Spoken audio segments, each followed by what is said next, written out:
Hi hello నమస్తే welcome to Telugu రాజ్యం. నేను మీరామ్. P4 స్కీమ్కి సంబంధించి మొన్న ప్రవేశపెట్టిన విషయం మీ అందరికీ తెలిసిందే. అయితే ఈ P4 స్కీమ్ అనేది ఏంటి అంటే ఎగ్జాక్ట్గా చెప్పాలంటే రిచ్ పీపుల్ పూర్ పీపుల్కి హెల్ప్ చేయడం గురించే. అయితే మొన్న జగన్మోహన్ రెడ్డి గారు దీనికి సంబంధించి ఒక లాజిక్ అడగడం జరిగింది. మన రాష్ట్రంలో 8 లక్షల మంది మాత్రమే ట్యాక్స్ పేయబుల్ పర్సన్స్ ఉన్నారు. 1 కోటి మందికి పైగా పూర్ పీపుల్ ఉన్నారు. వీళ్ళు కడుతున్న ట్యాక్స్ ఎంత ఉంటే మీరు ఇంతమందికి పంచగలుగుతారు, ఇంతమందిని కొంచెం నిలకడగా వాళ్ళని స్టేబుల్ చేయగలుగుతారని అయితే ఆయన ప్రశ్నించడం జరిగింది. ఓవరాల్గా ఈ అంశం గురించి చర్చించడానికి ప్రముఖ పొలిటికల్ అనలిస్ట్ కేఎస్ ప్రసాద్ గారు మనతో ఉన్నారు. ఆయనతో మాట్లాడి మరిన్ని వివరాలు తెలుసుకుందాం. సార్ నమస్తే. నమస్తే అండి. అదే సార్, P4 స్కీమ్ గురించి జగన్మోహన్ రెడ్డి గారు ఒక లాజిక్ అడగడం జరిగింది. అసలు మీ పర్స్పెక్టివ్ ప్రకారం ఇది వర్కౌట్ అవుతుందా అసలు జెన్యున్గా? అయితే అవునండి సార్. వై సార్ అంటే ఏది అవ్వదా నేను ఎందుకంటున్నానంటే, ఇప్పుడు సంక్షేమం అన్నది మనం దేశంలో 117 కోట్ల మంది. నేను ఎందుకు చెప్తున్నానంటే 2011లో లెక్కలు చెప్పారు, తర్వాత ఇప్పటిదాకా లెక్కలు చెప్పలే. ఎవడో నచ్చిన కబుర్లు అడి చెప్తున్నాడు 150, 160, 170 చైనా దాటిపోయాం. అందుకని వీళ్ళు మాత్రం లెక్క పెట్టడానికి మాత్రం ఒక్కడికి కూడా ముందుకు వెళ్ళట్లే. సకల జనుల సర్వే అని మా కేసీఆర్ గారు ఒకరోజు తేల్చి పడేశారు సార్. మాకు అదేటో ఇంట్లో ఏటేటి సామాన్లు ఉన్నాయో సైతం.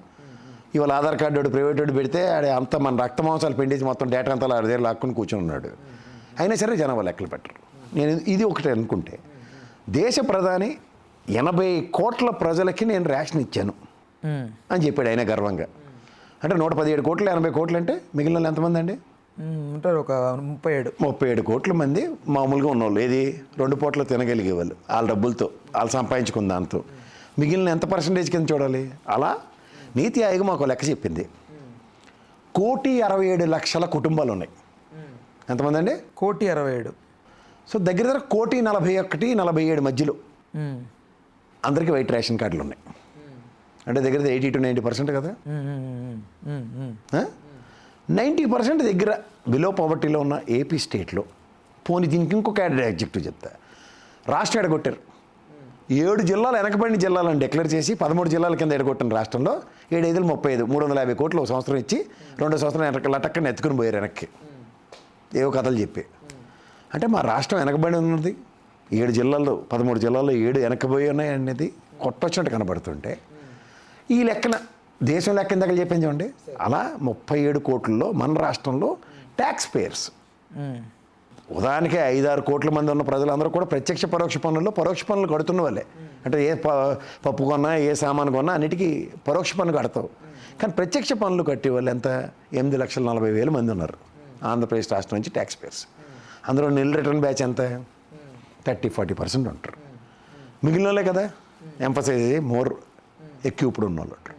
ఇది కాక ఎన్ఆర్ఐలు వాళ్ళ కౌంట్ చేయడం లెటర్లు వచ్చి ఎదవాళ్ళందరూ పడి ఉంటారు కుక్కల్లా గిక్కల్లా అని మనం తిట్టుతూ అసహించుకుంటూ చేసిన పనులు కొన్ని ఉన్నాయి కదా, అవన్నీ మర్చిపోకూడదు కదా మనం. వీళ్ళు ఎంత సాయం చేసేస్తే, ఎందుకంటే వాళ్ళందరూ కొన్ని కార్పొరేట్ కంపెనీలో పనిచేస్తుంటారు కదా విదేశాల్లో. ఆ కంపెనీలో CSR యాక్టివిటీస్ చేస్తూ ఉంటాయి, తెలుసు కదా. ఉదాహరణకి మైక్రోసాఫ్ట్ ఫౌండేషన్ ఉంది. Microsoft foundation, Infosys foundations Andhra Pradesh రాష్ట్రంలో వాటిల్లో ఎంత హెల్ప్ చేస్తున్నాయి తెలుసు కదా. ఇది కాక మీరు మీ పండగలు పబ్బాలు కొన్ని అయితే ఇంట్లో పిల్లల బర్త్డేలు అవన్నీ చాలా అనవసరాలు అట్లా గరుపుకుంటున్న ఉదాంతాలు తెలుసు కదా మీకు. ఇవి జనరలైజ్. ఇది కాక గతంలో రామానాయుడు గారు, సచిన్ టెండూల్కర్, ఇప్పుడు మహేష్ బాబు, అలా కొన్ని గ్రామాలని దత్తత తీసుకుని ఉద్ధరించిన ఉదంతాలు మనకు తెలుసు కదా. అలాగే ఎన్ఆర్ఐలు కొంతమంది మా స్కూల్ నుంచి చిన్నప్పుడు చదువుకున్న స్కూల్ ఇలా ఉంది అని చెప్పి దాన్ని పరిరక్షించిన విధానం. అలా కొంతమంది మనం చిన్నప్పుడు బాత్రూమే లేదు, ఇప్పుడు బాత్రూమ్లు కట్టిస్తాం, లేకపోతే వాటర్ ట్యాంక్ కట్టిస్తాం, నీళ్ళకి ఒక టంబ్లర్ కొనిస్తాం. ఇలా ఎవరు స్వచ్ఛందంగా వాళ్ళు పనులు చేస్తున్నారు లేదు సార్. చాలా వరకు చాలా మంది దీన్ని ఒక black money to white money చేసే ఒక ప్రక్రియగా మాట్లాడుతుంటారు సార్. అది దాన్ని అంటారు సార్. ఆయన ఉంటే తెల్లచారు ఎందుకని. అలాగా మనీ అంటూ ఏడిస్తే దాన్ని బ్లాక్ మనీయో వైట్ మనీయో శబ్దం.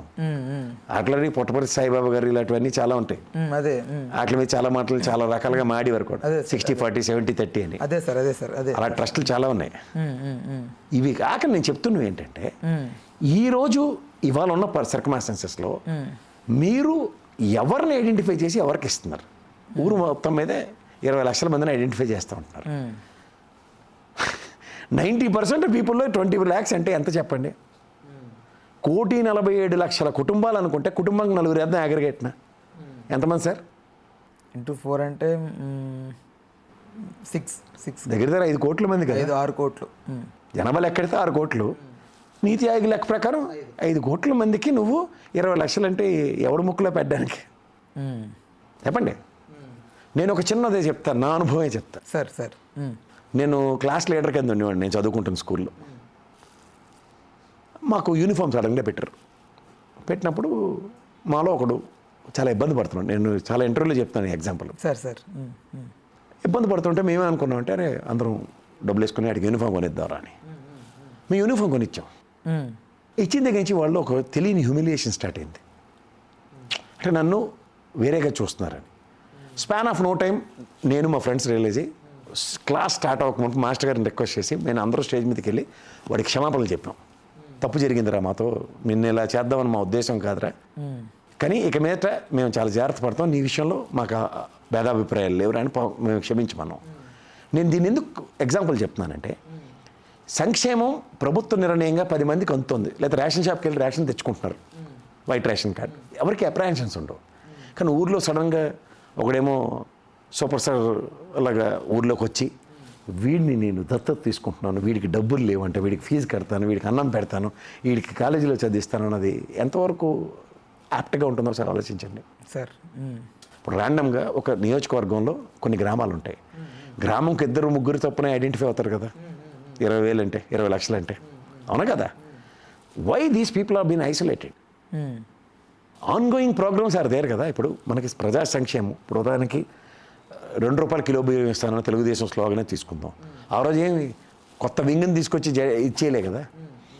ఇట్లా మీరు ఒక దాతృత్వంతోనూ, ఒక సౌహృద్భావంతోనూ, మంచి ఉద్దేశంతోనూ ఒక డిజైన్డ్ ప్రోగ్రామ్ని ఎవాల్యుయేట్ చేస్తే, లేదా ఇదే P4 ప్రోగ్రామ్ కాలేజీ స్టూడెంట్స్లో ఒక మెరిటోరియస్ బ్యాచ్, ఇప్పుడు చాలామంది చూడండి కాలేజీల్లోనూ యూనివర్సిటీల్లోనూ ఒక స్కాలర్షిప్ ప్రోగ్రామ్ ఉంటుంది, వాళ్ళ నాన్నగారి పేరు మీద వాళ్ళ తాతగారి పేరు మీద పెట్టి ఆ ఫౌండేషన్స్ త్రూగా ఇస్తూ ఉంటారు.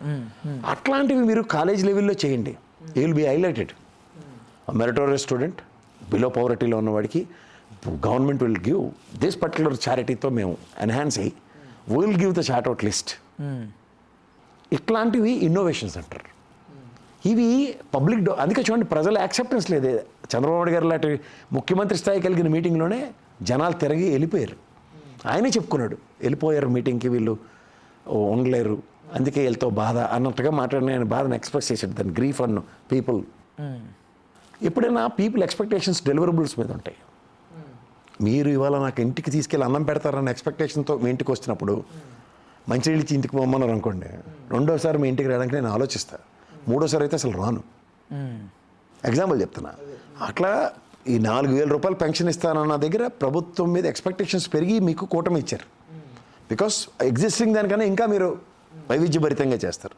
అలానే అమ్మఒడి 15,000 వస్తుంది దగ్గర ఇంట్లో ఎంతమంది ఉంటే అంతమందికి వస్తుంది ఎక్స్పెక్టేషన్స్. ఈ ఎక్స్పెక్టేషన్స్ మీ దగ్గర నుంచి ఎప్పుడైతే సంవత్సరం అయినా లేకపోతే people will definitely think and thought about something else. So ఆ ప్రాసెస్లో మీరు P4 లాంటిది ఎక్స్పెరిమెంటల్ మాడ్యూల్లో చేద్దామన్నా సౌండ్ ఇంత పెద్ద లౌడ్ స్పీకర్ పెట్టి కూనరాగం తీస్తానంటే ఎట్లా సార్?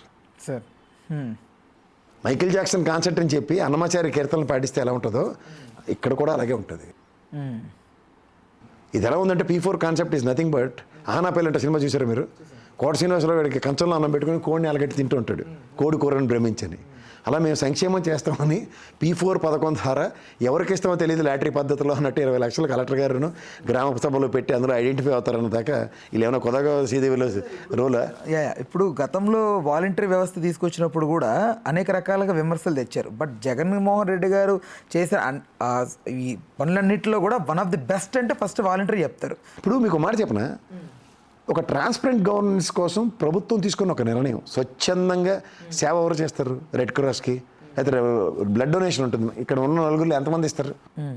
స్వచ్ఛందంగా సేవ చేయడానికి ఎంత, ఇప్పుడు తిరుపతి దేవస్థానం ఉంది, ఎవరి మట్టుకు స్వచ్ఛందంగా సేవ చేయడానికి 20 రోజులు 15 రోజులు దేవదేవుడి దగ్గరికి వెళ్ళి వస్తారు. దే ఆర్ డూయింగ్, భగవంతుడికి సేవ చేయాలన్న దీంతో వస్తారు. అలా మీరు సేవ చేయడానికి వాలంటరీ వ్యవస్థ ప్రతిష్ఠించినప్పుడు పార్టీలకు అతీతంగానే ఉన్నారు దాంట్లో. అందులో 70% ఆడపిల్లలే ఉన్నారు. జగన్మోహన్ రెడ్డి కనుక ఇదే జన్మభూమి కమిటీలు, ఇదే ఈ తెలుగుదేశం కార్యకర్తలను పరిరక్షించుకునే కమిటీలు లాగా ఉండి వాళ్ళకే కాంట్రాక్ట్లు ఇచ్చి వాళ్ళకే చేసేలాగా ఉంటే కథ వేరేగా ఉంది. నువ్వు ఇప్పుడు ఈ P4 ఎలా చూడొచ్చు సార్? ఇప్పుడు వాళ్ళు ఆ టైంలో వాలంటీర్ని బాగా వ్యతిరేకించి మాట్లాడారు. ఇప్పుడు ఈ P4 స్కీమ్ అసలు ఎగ్జాక్ట్గా వాళ్ళు వ్యతిరేకించలేని కాన్సెప్ట్ కాదు, దీనివల్ల అవుట్కమ్ అయితే డెరగవదు. అండ్ ఫైనాన్షియల్ ఎబిలిటీ క్రియేట్ చేద్దాం అనే దగ్గర ఈ కేసీఆర్ గారు అనౌన్స్ చేసిన దళిత బంధు పథకంలాగే ఉంటుంది. బట్ ఈ P4 10 లక్షలు దళితులు అందరికీ అని చెప్పి ఆఖరికి సెక్రటరియట్లో పనిచేస్తున్నాడు కూడా నీ పేరు లాస్ట్లో ఉంటుందని చెప్పి అంతర్గమనం లేకుండా అంతర్ధానం అయిపోయిన పథకాల్లాగా ఉంటాయి. బట్ ఇది సడన్గా ఎట్లా సార్ ముందుకు తీసుకురావాలనిపించింది వీళ్ళకి? ఇదివరకు దీని గురించి ఇప్పుడు సంక్షేమం చేయలేనప్పుడు ఏమవుతుంది? ఇప్పుడు ఒక పెద్ద గీత తప్పు, దీన్ని సరిదిద్దాలంటే ఇంకో గీతకి వెళ్ళి పెద్దది. కన్ఫ్యూజన్ చేసి అలా మహేష్ బాబు గారు రౌండప్ చేసుకోవడం అంటే ఇలాగే ఉంటుంది. రైట్. ఒరిజినల్గా సంక్షేమానికి ఎంత అవుతుంది అన్న దగ్గర 79,800 కోట్లు కావాలి పర్ ఇయర్. ఎలకేట్ చేసింది ఎంత? 17,600 కోట్లు. అప్పుడు ఏం చేయాలి? గజకర్ణ, గోకర్ణ, ఇంద్రజాల, మహేంద్రజాల విద్యలే ప్రదర్శించాలి. రైట్. దాన్నే కనికట్టు అంటారు. Okay sir, thank you sir, ధన్యవాదాలు.